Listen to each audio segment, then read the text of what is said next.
ഏഷ്യയിലെ തന്നെ ഏറ്റവും വലിയ കൗമാര ഉത്സവമായി വളർന്ന സംസ്ഥാന സ്കൂൾ കലോത്സവത്തിന് തുടക്കം കുറിക്കുകയാണ്. ഈ മേളയിൽ 15,000-ഓളം കലാപ്രതിഭകളാണ് മാറ്റുരക്കുന്നത്. നേരത്തെ പറഞ്ഞു, 25 വേദികളിലാണ് കലാമേളകൾ. എല്ലാവർക്കും വിജയാശംസകൾ നേരുന്നു.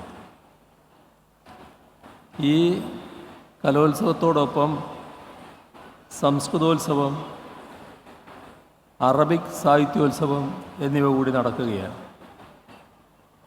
സംസ്ഥാന സ്കൂൾ കലോത്സവത്തിൻ്റെ ചരിത്രത്തിൽ ആദ്യമായി തദ്ദേശീയ ജനതയുടെ 5 നൃത്തരൂപങ്ങൾ കൂടി മത്സര ഇനങ്ങളിൽ ഉൾപ്പെടുത്തിയിരിക്കുന്നു.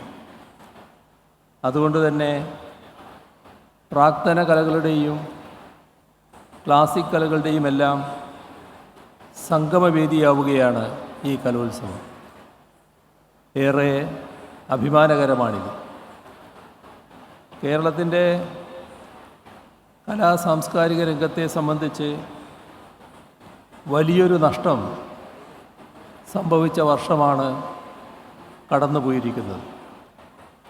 എഴുത്തുകാരൻ, തിരക്കഥാകൃത്ത്, ചലച്ചിത്ര സംവിധായകൻ, പത്രാധിപർ എന്നീ നിലകളിലെല്ലാം വ്യക്തിമുദ്ര പതിപ്പിച്ച ശ്രീ MT വാസുദേവൻ നായർ വിടവാങ്ങിയ വർഷമാണ് കടന്നുപോയത്.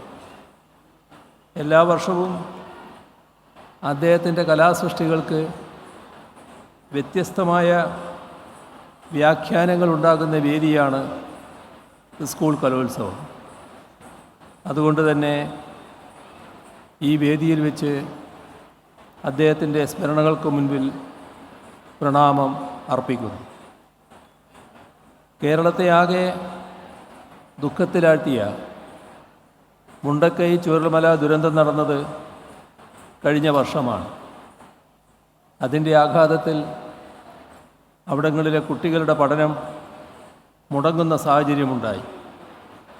അതിനെ മറികടക്കാനുള്ള സത്വരമായ നടപടികളുമായി സംസ്ഥാന സർക്കാർ മുന്നോട്ട് പോയി. കുട്ടികൾക്ക് പഠന സൗകര്യങ്ങളൊരുക്കിയും പഠനോപകരണങ്ങൾ ലഭ്യമാക്കിയും നാം അവരെ തിരികെ ജീവിതത്തിലേക്ക് കൈപിടിച്ചു കൊണ്ടുവന്നു. ആ ദുരന്തത്തെ അതിജീവിച്ച വെള്ളാർമല GHSലെ വിദ്യാർത്ഥികൾ ഇന്ന് ഈ വേദിയിൽ സംഘനൃത്തം അവതരിപ്പിക്കുകയാണ്.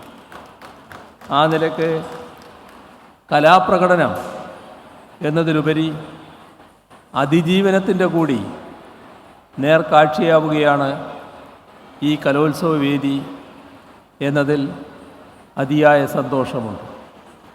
വലിയൊരു പാരമ്പര്യത്തിൻ്റെ ഇങ്ങേയറ്റത്തെ കണ്ണികളാകുന്നവരാണ് ഇവിടെ പങ്കെടുക്കുന്ന ഓരോ കുട്ടിയും.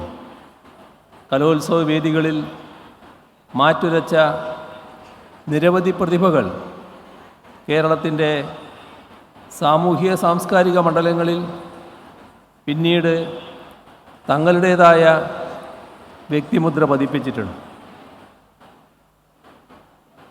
ആ ബൃഹത് പാരമ്പര്യം ഉൾക്കൊണ്ടു വേണം ഈ കലോത്സവങ്ങളിൽ പങ്കെടുക്കാൻ. അങ്ങനെ നമ്മുടെ സാംസ്കാരിക രംഗത്തെയും ആസ്വാദന രീതികളെയും മാറ്റിമറിക്കുന്ന കലാസൃഷ്ടികൾ നടത്താൻ നിങ്ങൾക്ക് കഴിയും എന്ന് പ്രതീക്ഷിക്കുകയാണ്.